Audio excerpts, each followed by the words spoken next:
Vamos a empezar entonces la segunda parte de este día con el invitado especial de este año, el padre Luis Montes, a quien agradecemos muchísimo el tiempo y la disponibilidad para haber hecho un viaje tan largo aquí. El padre Luis Esteban Montes es un sacerdote argentino, religioso del Instituto del Verbo Encarnado, misionero en Medio Oriente desde hace casi 30 años, habiendo misionado primero en Tierra Santa y luego en Jordania. Después, en el 2003, fue elegido provincial de Medio Oriente, cargo en que se desempeñó durante 7 años en Egipto. En el 2011 fue destinado a Irak, donde permaneció 10 años más. En Irak estuvo 5 años como párroco de la Catedral Latina de Bagdad. Luego fue vicario del obispo latino para el Kurdistán iraquí y posteriormente secretario del obispo. Desde hace algunos años viene dando charlas en varias partes del mundo sobre los cristianos perseguidos, especialmente en Irak. Actualmente se encuentra en el Líbano ayudando a refugiados y personas que tienen extrema necesidad. Y bueno, hay mucho que tiene para contarnos y esperamos que lo sepamos aprovechar. Va a haber tiempo para preguntas después, así que acuérdense que los que son nuevos, que no hacemos nunca preguntas de viva voz, sino en papelitos, levantan la mano, le alcanzamos un papelito y siempre es por escrito. Bueno, gracias Padre, gracias a todos. Muchas gracias. Bien, empiezo leyendo un pedacito del informe sobre la libertad religiosa en el mundo, que hace ayuda a la Iglesia necesitada, cada 2 años lo hace. Este es el último, el 2025. Le voy a leer solamente 2 partecitas, pero les aconsejo que lo vean ustedes, está en internet. El informe es muy largo, pero las conclusiones no lo son tanto. Dice así: ha habido graves violaciones de la libertad religiosa en 62 países. Estos ataques han sido clasificados como persecución, que es la peor categoría, en 24 países, y como discriminación en otros 36. En total ha afectado a más de 5.400 millones de personas. La violencia yihadista, hecha por los musulmanes fanáticos, su adaptación y su efecto desestabilizador han aumentado de una forma sin precedentes. Yo lo que voy a contarles, sobre todo en la charla del domingo, es lo que yo pude presenciar de violencia yihadista en Irak. Y es notable que desde esa época, que ya era terrible, ahora el informe indica que ha aumentado eso. En 15 países, el extremismo religioso es la causa principal de persecución y en otros 10 contribuye a la discriminación. Desde el Sahel hasta Pakistán, los grupos yihadistas se han expandido a través de redes descentralizadas dirigidas contra cristianos o musulmanes que no aceptan su ideología extremista. Pero también es de notar lo que se habla en los países occidentales. Dice, los ataques contra lugares de culto y fieles cristianos en Europa y Estados Unidos han aumentado de forma significativa. Solo en 2023 se registraron unos 1.000 incidentes anticristianos. Ahora estamos hablando de un solo año. En Grecia se dieron más de 600 casos de vandalismos contra iglesias. En Canadá se provocaron incendios en al menos 24 iglesias entre 2021 y 2024. España, Italia, Estados Unidos y Croacia han sufrido aumentos similares, con actos como profanaciones de lugares de culto, agresiones físicas religiosos, interrupciones de actos religiosos, etcétera, etcétera. Juan Pablo II afirmó con total precisión que en el siglo XX hubo más mártires que en los 19 siglos anteriores. Esto literalmente es así. Y en el siglo XXI está como tratando de competir con el siglo XX. La persecución religiosa, especialmente contra la Iglesia, está en alza, ¿sí? Y lo que algunos de nosotros pudimos experimentar eran simplemente cosas de la máxima violencia, que les voy a contar un poquito hoy y el resto el domingo. Pero tenemos que darnos cuenta que la Iglesia siempre ha sido una iglesia de mártires. Y en estos momentos eso es más real que nunca. No tenemos que olvidarnos de eso. En este momento estamos hablando, están muriendo mártires, ¿sí? En Nigeria hubo 50.000 mártires en 10 años. Todos los años 4.000, 5.000 o más cristianos son asesinados en un solo país. Es cierto que el país que más mártires da, pero pasa todo el tiempo así. Por eso uno puede vivir sin siquiera enterarse de eso, pero es una realidad que pasa. Y una vez que uno se da cuenta, ya tiene la obligación de continuar informándose. Porque en este momento, yo recuerdo cuando yo era niño, los párrocos de mi pueblo nos hacían rezar por los cristianos perseguidos en la Unión Soviética. Pero ¿qué ocurre? La Unión Soviética ocultaba sus crímenes. Uno rezaba, pero sin ver nada. Ahora se puede ver. Ahora se publica en las redes. Hay como un orgullo de parte de los asesinos, de los terroristas, de mostrar lo que han hecho. Y pasa permanentemente. Les quiero leer algunos párrafos para entender el tema del martirio, de un sermón de San Agustín, hermosísimo sermón, que dice así: hace poco escuchamos al bienaventurado apóstol Pablo que pregonaba el grito de los mismos mártires. Y cita a San Pablo, ¿no? ¿Quién nos separará del amor de Cristo? Tal es el grito de los mártires. La tribulación, la angustia, la persecución, el hambre, la desnudez, los peligros, la espada, es decir, la muerte. Porque está escrito: por ti somos mortificados todo el día y considerados como ovejas de matadero. Pero en todas estas cosas vencemos por aquel que nos amó.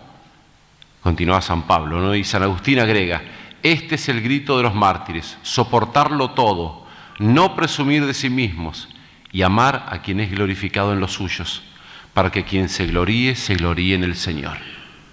Ellos conocían también lo que hace poco hemos cantado: alegraos en el Señor y exultad justos.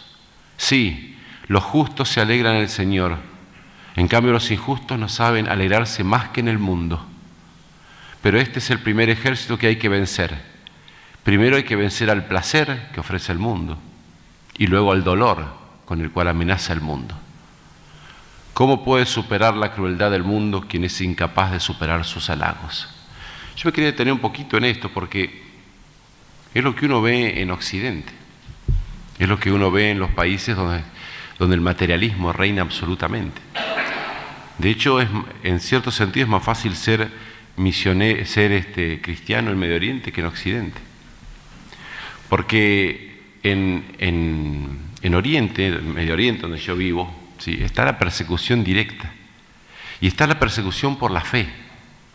Y le ofrecen a los cristianos abandonar su fe. Y uno ve que hasta con facilidad ellos lo niegan, ¿no? O sea, niegan aceptar la amenaza del mundo. Con facilidad ellos se mantienen firmes en Jesucristo. Y es increíble porque esa facilidad, estamos hablando de la vida. Cuando el ISIS entró en Irak, muchas veces entraba en casas de cristianos y les ponían un fusil en la cabeza. Y les decía: ¿Islam o muerte? Y la respuesta era siempre la misma: yo soy cristiano, hagan lo que quieran. Y mucho más difícil que eso, cuando el fusil lo ponían en la cabeza del hijo. Un chico de 10 años, imagínense, le ponían el fusil en la cabeza a un chiquito de 10 años, mirando al padre y le decían: ¿Islam o muerte? Y la respuesta volvía a ser la misma. ¿Sí? Yo soy cristiano, hagan lo que quieran. En cambio, en Occidente, ¿sí?, con los halagos del mundo, que vienen de a poco, no es un cambio abrupto, ¿sí?, consiguen que el cristiano vaya cediendo un poco en esto, cediendo un poco en lo otro. Y de ese modo, el trabajo de Satanás más sutil es más efectivo. Por eso el sermón de San Agustín y esta charla sobre los mártires tiene que ser un llamado de atención para todos los que viven en Occidente, ¿no? Esa última frase que les leí. ¿Cómo puedo superar la crueldad del mundo? ¿Cómo puede superar la crueldad del mundo quien es incapaz de superar sus halagos? Por eso en una charla dirigida a gente que vive en Occidente, ustedes tienen que ver eso clarísimo, como el mundo está tratando de comprarlos, como el mundo está tratando de seducirlos. Y viendo el ejemplo de los mártires en la otra punta del mundo, ustedes tienen que encontrar las fuerzas en Jesucristo para rechazar eso. Continúa San Agustín. Este mundo halaga prometiendo honores, riquezas, placer. Este mundo amenaza sirviéndose del dolor, la pobreza y la humillación. Quien no desprecia lo que él promete, ¿cómo puede vencer sus amenazas? El que cede ante esas pequeñas cosas que no son de Dios, a favor del placer, pobreza, placer, riqueza, etc., no va a tener fuerza después para cuando la tribulación sea más grande.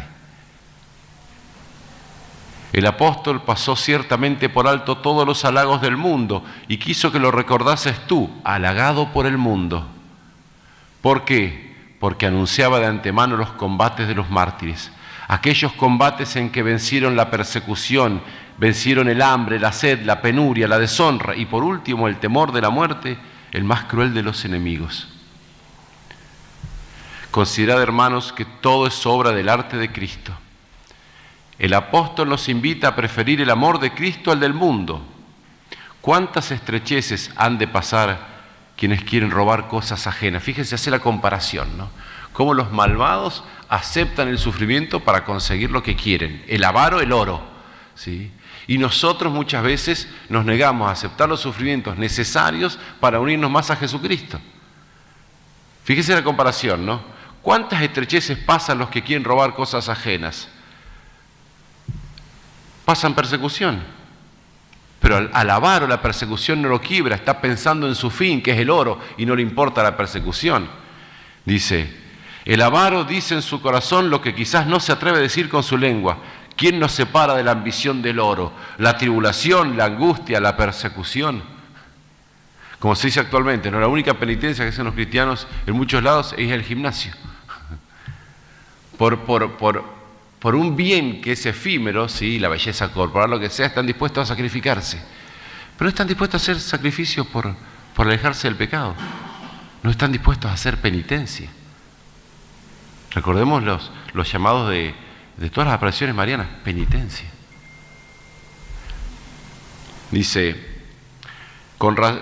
también los avaros dicen al oro, por ti somos llevados a la muerte día a día. Y por eso dice San Agustín, los avaros sufren también. ¿Cuál es el problema con ellos? Que sufren por lo que no tienen que sufrir, ¿sí? Y dice, el justo dice, los mártires dicen, júzgame, oh Dios, y distingue mi causa de la gente malvada. Distingue mi tribulación, pues las tribulaciones las sufren también los avaros. Y cuando dice avaro acá se refiere a cualquier vicio que uno tenga y cualquier afecto que uno no quiera dejar y cualquier deseo mundano que uno pueda tener, ¿sí? En los avaros es el oro, pero cuánta gente se vende para ser reconocida, o cuántas veces nos vemos tentados de disimular nuestra fe para no ser burlados, o cuántas veces cuando queremos conseguir un puesto nos olvidamos de ciertos escrúpulos que no son escrúpulos. Por eso el testimonio de los mártires para nosotros es tan importante, porque nos muestran gente como nosotros que se puede. Gente como nosotros nos muestran que se puede ser cristiano, que se puede ser buen cristiano, en definitiva, y lo más importante, que se puede ser santo. Dice, distingue mis angustias, dice el justo, pues las sufren también los avaros. Distingue mis persecuciones, pues las sufren también los avaros. Distingue mi desnudez, pues por el oro se dejan desnudar los avaros. ¿Distingue qué? Distingue mi causa. Por ti, por Dios, por Jesucristo, somos llevados a muerte día tras día. Dice, por tanto, si miramos a su causa, amaremos la fiesta de los mártires. Y podemos decir, si amamos la fiesta de los mártires, tenemos que imitar a los mártires. Nosotros no queremos escuchar el reproche que Cristo le hizo a los fariseos, ¿no? Vuestros padres mataron a los profetas y vosotros les edificáis mausoleos. Así os hacéis cómplices, porque ellos los mataron y vosotros les construís mausoleos. Por eso cuando nosotros escuchamos lo de los mártires, tenemos que plantearnos cómo puedo yo imitarlo. ¿Cómo puedo hacer yo para que esto me ayude a ser santo? ¿Qué cosas me está pidiendo Dios hoy que deje ¿Y qué cosas me está pidiendo hoy Dios que abrace? Dice, amemos en ellos, en los mártires, no los sufrimientos, sino la causa de los sufrimientos. Porque si amamos solamente sus sufrimientos, encontraremos a muchos otros que sufren cosas peores por causas malas. Pero fijémonos en la causa. Mirad la cruz de Cristo. Allí estaba Cristo y allí estaban los ladrones. Uno alabó y uno blasfemó. El sufrimiento al mal ladrón no le sirvió. ¿Y qué ocurre? Nosotros vamos a tener sufrimiento en esta vida siempre. No lo podemos evitar. Por eso Cristo es que transformó el sentido del sufrimiento para que nosotros podamos ganarnos el cielo a través de Él. Un ladrón creyó, otro blasfemó. El Señor, como en el tribunal, hizo de juez para ambos. Al que blasfemó lo mandó al infierno, al otro lo llevó consigo al paraíso.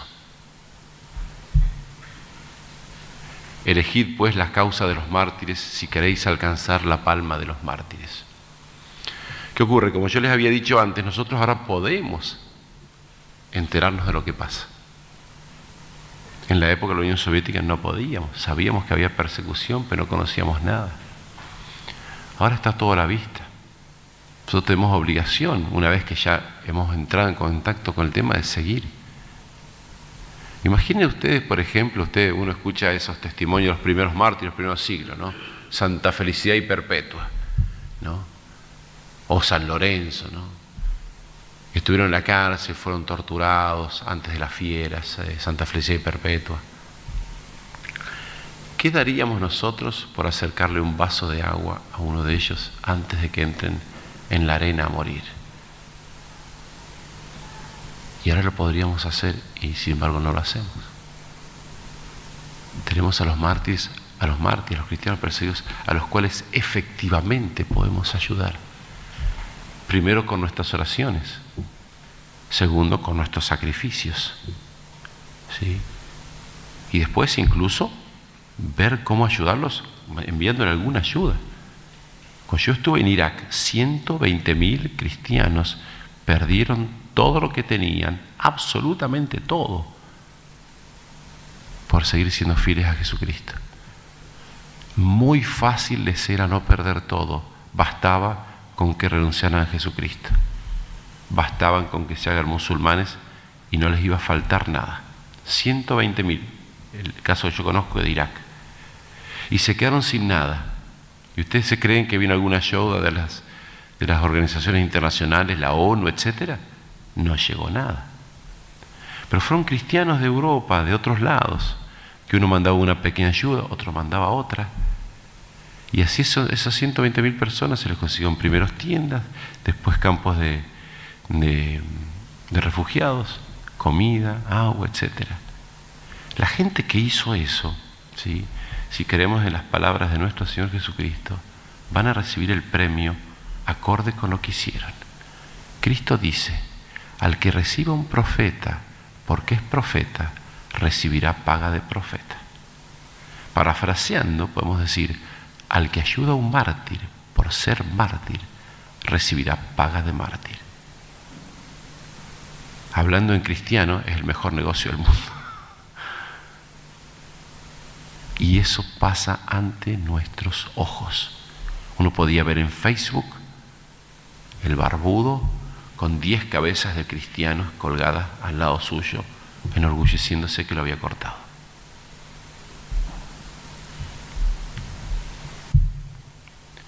Dice la Quas Primas,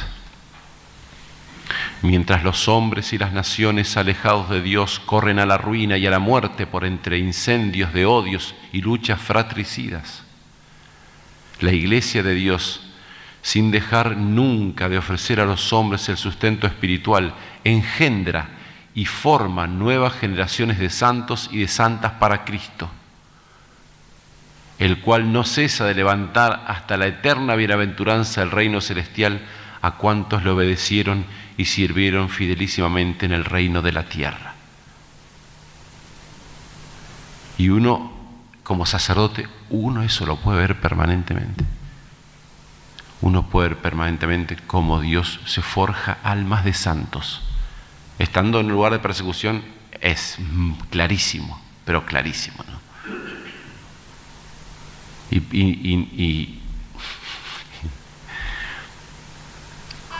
¿Y qué es lo que uno siente estando en eso, ¿no? Al estar allí, siente la vergüenza de no ser digno. Siente la vergüenza de no estar a la altura. Siente la pena de decir, tengo que hacer más, porque no me estoy esforzando lo suficiente. Tengo que pedir más, tengo que confiar más, porque la iglesia sigue engendrando santos en todas las generaciones. Y en los santos, en los mártires primero, pero en los santos y en los cristianos perseguidos, el que reina es Jesucristo de un modo único. Y ya le voy a contar algunos casos concretos, poquitos, unos casos concretos, para que vean cómo Cristo logra reinar en los corazones de aquellos que son débiles, aquellos corazones de aquellos que son despreciados, en los corazones de aquellos que son olvidados. Y continúa la Aquas Primas. Se dice con verdad que Cristo reina en los corazones de los hombres, porque con su supereminente caridad y con mansedumbre y benignidad se hace amar por las almas de manera que jamás nadie ha sido ni nunca será tan amado como Cristo Jesús. No hay mayor amor que dar la vida, ¿no? En los mártires tenemos la prueba de que amaron a Cristo como a nadie, de que amaron a Cristo más que a su misma familia carnal.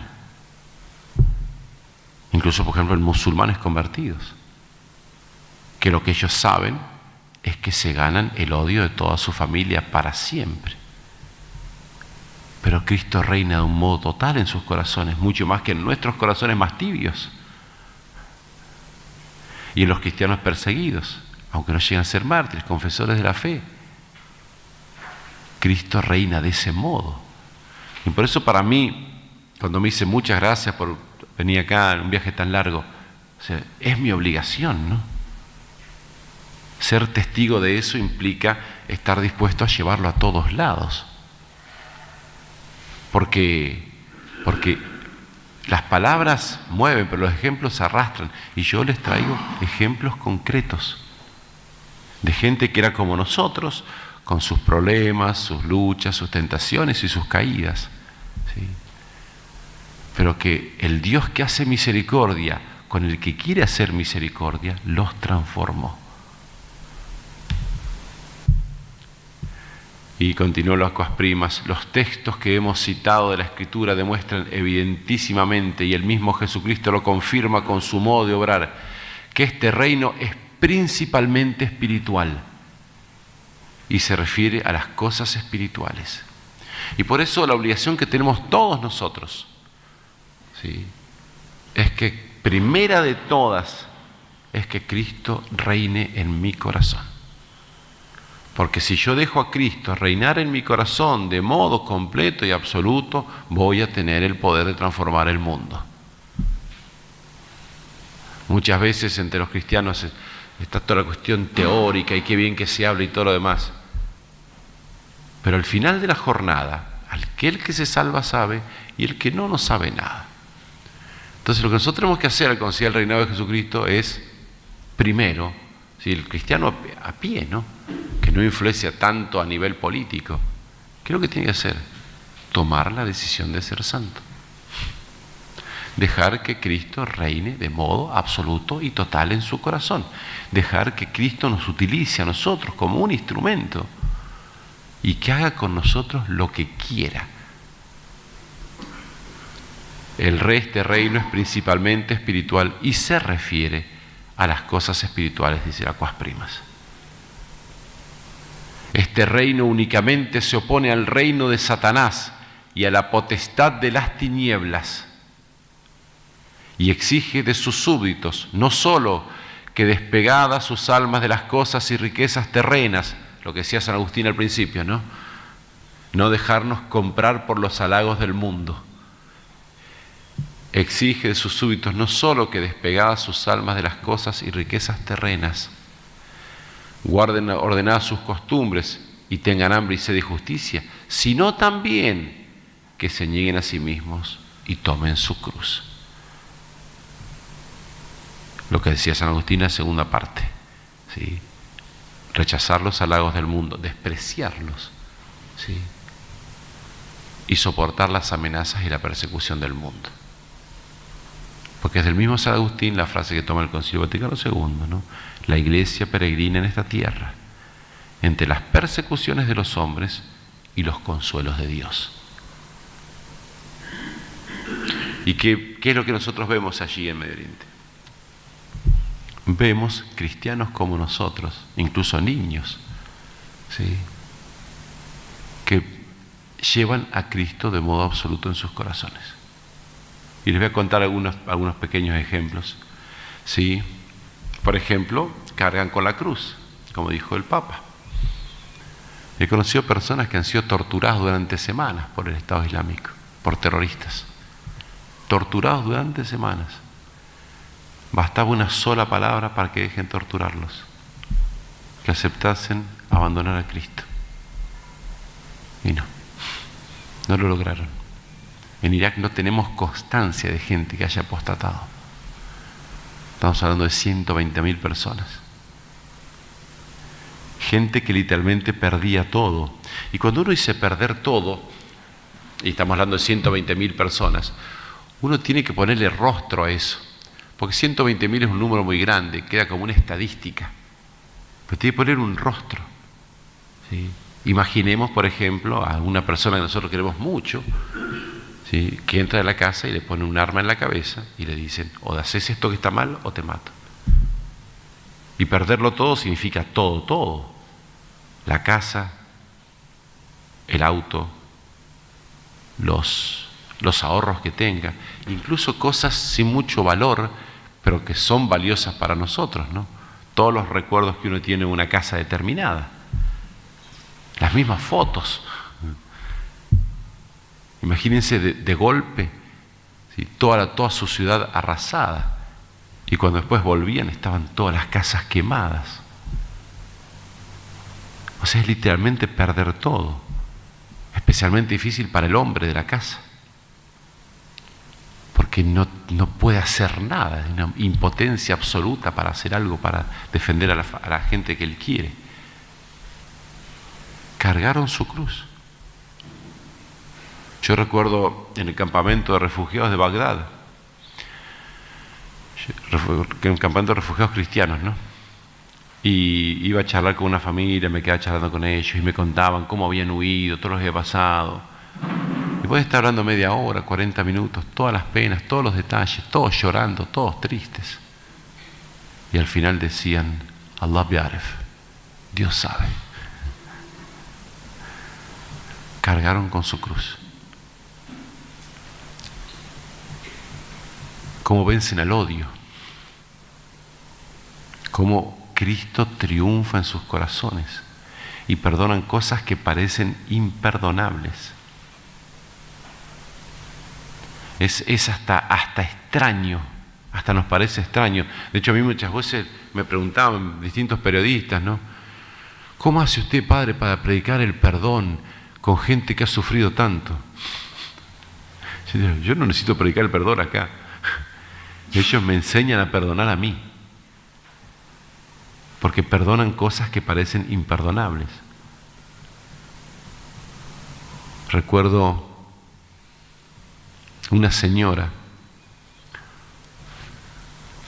ella tenía el esposo ciego. Cuando el ISIS avanza en Karakosh, avanza para tomar la ciudad de Karakosh, que es la ciudad cristiana más importante del norte de Irak, 60.000 personas, casi todas cristianas. Todos huyen caminando, los que tienen vehículo en vehículo, pero la mayoría caminando. Kilómetros y kilómetros por el desierto, con un clima de 45 o 50 grados. Hay abuelos que no llegaron, bebés que no llegaron, ¿no? Y esta señora no pudo huir, pues está su marido ciego. Y llega el ISIS a la ciudad, y bueno, no los matan, los suben en un colectivo, en un autobús y los echan. Pero en el último control, antes de dejar el pueblo, sube un terrorista, y le saca de las manos a la señora su niña de 3 años. 3 años tenía. La mujer desesperada le empieza a llorar al terrorista: por favor, devuélvame a mi hija. Y el tipo les dice: o se van, o te callás y se van, o los mato a todos ustedes y también a ella. Y esta mujer tiene que dejar a su niña de 3 años en manos de un grupo terrorista que viola niñas de 6. O sea, puede haber una pesadilla peor para una madre.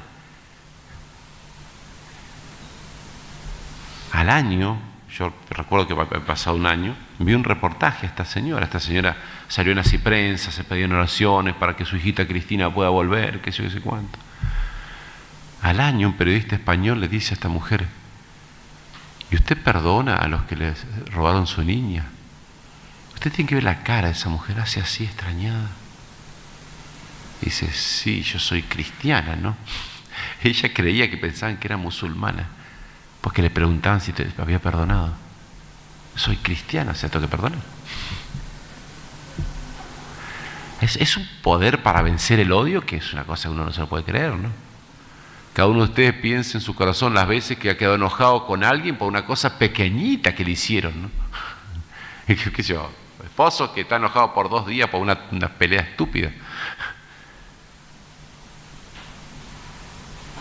Acá le secuestran a la niña, a su hijita de 3 años. Y ella no sabe en qué va a terminar su hija. Pero se sorprende que le preguntan si perdonó. Porque, ¿cómo no vas a perdonar? Es lo que nos manda Dios nuestro Señor, ¿no? Ese poder para vencer el odio, ese poder para hacer lo que hizo Jesucristo, ¿no? Pedir perdón para los perseguidores en el momento de su martirio. Ese poder para amar al enemigo, pero amarlo realmente, ¿no? Eso significa que Cristo reina en los corazones de esas personas de un modo completo. O la humildad, el vencer la soberbia. ¿Ustedes se creen que alguno de ellos se cree héroe por hacer lo que hizo? Yo recuerdo que en el Facebook recibí un montón de mensajes de la gente. Decía: padre, agradézcale lo que están haciendo por nosotros. Y yo cuando iba al campamento de refugiados se los leía, porque es muy duro lo que estaban pasando, ¿no? Y dice: sí, le digo yo, me acuerdo de un caso, le dije a uno: sí, para usted, para los cristianos de Occidente, ustedes son héroes. Y me miró raro: ¿y por qué somos héroes? Dice: bueno, ustedes perdieron todo con tal de no dejar a Jesucristo. Y me mira extrañado. Y me dice: pero no hay ninguna opción, ¿no? La opción de abandonar a Jesucristo no está sobre la mesa. O sea, él me lo expresaba como diciendo: siervos inútiles somos. No hemos hecho sino lo que teníamos que hacer. O como pueden ver la providencia. Ver la mano de la providencia en las cosas, en los sufrimientos más espantosos que se pueden sufrir. Recuerdo había un reportaje de una niña chiquita de 10, 11 años, llamada Mariam. Y ella en un momento dice: Allah satarna, significa Dios nos protegió, ¿sí? Dios tuvo providencia sobre nosotros. Una chiquita veía, después de haber perdido todo, después de no haberle quedado casa, ni sus juguetes, ni nada, de estar viviendo en un mall que no estaba terminado, un shopping que no estaba terminado, donde el papá tenía que matar ratas todos los días porque estaba lleno de ratas, donde pasaban frío. Y ella no dice: ¿por qué, Señor? Dice: Dios nos protegió. Recuerdo que ese videíto lo tradujimos nosotros al español, apareció también en ese sitio Russia Today. Y gente que comentaba abajo decía: sí, Dios los protegió, y a los que murieron, como diciendo: no hay Dios, ¿no? A los que murieron Dios los protegió de un modo más especial todavía, de un modo mucho mejor todavía. porque ahora sí reinan con Él, con Cristo para siempre. Cuando yo vi el videito ese de la niña, un espectáculo, me pareció una niña teóloga, ¿no? Cuando vi el videito de la niña dije, yo tengo que conocer al padre, tengo que conocer a los papás, los papás tienen que ser algo especial, ¿no? Y por gracia de Dios los pude conocer. Cuando me tocó irme al norte del país, ellos estaban en el norte, lo conocí. Y la confianza que tenía ese hombre en la providencia, pero no tiene comparación con nada que yo haya visto en otro lado, ¿no? Él contaba, decía, dice, cuando estaba en el mall de Encagua, después de que mis hijas y mi mujer se quedaban dormidas después de llorar todo el día, se hacían 1, 2, 3 de la mañana, dice. ¿Y qué hace un hombre cuando a las 3 de la mañana no puede dormir? Dice. Va y le reprocha a Dios. Y yo le decía a Dios, ¿por qué permites esto? ¿Por qué? Y dice, a los pocos días me pareció escuchar la respuesta. Quizás es lo que necesitabas. Y me di cuenta que tenía razón. Yo iba a misa todos los domingos, pero yo no era un buen cristiano. Yo no pensaba en los demás, yo pensaba solamente en mí mismo. Y cuando perdí todo, gente que yo no conocía me ayudó, como yo nunca había ayudado a nadie. Y ahora, después de lo perdido todo, estoy unido a Jesucristo como nunca lo estuve. Por eso, dice, yo agradezco al Estado Islámico. Si eso no es ver la providencia, no sé qué es, ¿no? La última vez que almorcé con ellos, el hombre estaba, el campamento de refugiados lo estaban por cerrar, porque el ISIS ya había sido vencido, y toda la ayuda que llegaba la iglesia la quería dirigir a reconstruir los pueblos. ¿Sí? Entonces los campamentos se iban disolviendo, y fue una época un poquito difícil para ellos, porque por una parte todavía no podían volver, por otra parte no tenían la ayuda. Quedan poquitas casas, poquitas familias en ese campamento de refugiados. Y el hombre me dice, mire padre, yo tengo los 2 riñones mal y no me puedo operar porque no tengo plata. Tuve se me fue la palabra, conserviente una vena, un aneurisma, y tengo otro que me está por reventar. No me puedo ir al pueblo, Jaracoy, a la ciudad, porque no está funcionando el hospital. No puedo alquilar en Erbil, la ciudad donde estaba el campamento, porque no tengo plata. Y me lo contaba, como yo les podría contar a ustedes, no sé, que se me volcó el café sobre la mesa. Ninguna queja, ningún dolor, ninguna desconfianza.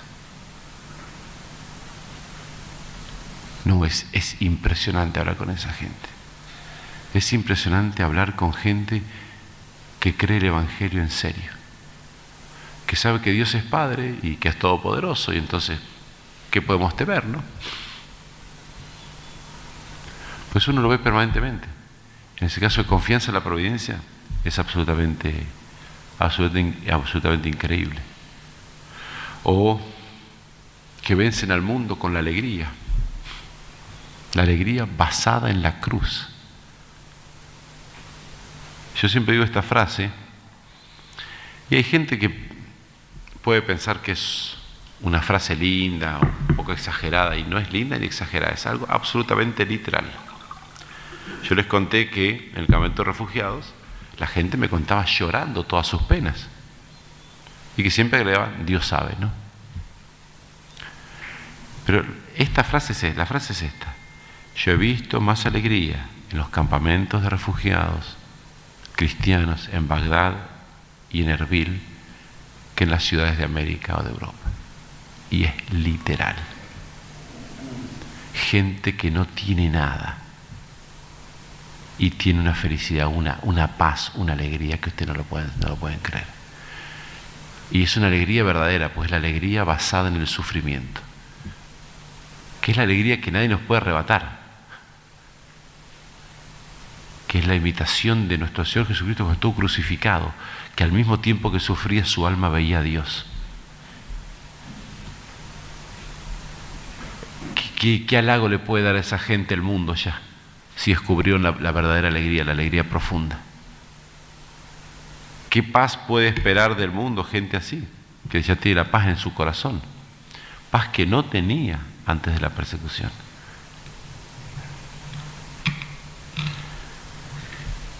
Y vencen al miedo. Así como los halagos no pudieron comprarlos, las amenazas no pueden comprarlos, el miedo no puede comprarlo. Recuerdo un ejemplo de un niño en Siria, me lo contaron, no lo hablé yo personalmente. Un niño de 10 años que se llamaba Bruno, en Alepo. Una hermana servidora le preguntó: ¿y vos, Bruno, te das cuenta que estamos en peligro, no? Sí, le dice el chico. ¿Y vos estás dispuesto entonces a que te corten la cabeza por Jesucristo? El niño la miró extrañada, porque aparte es gracioso. Es como que le resulta extraña la pregunta, ¿no?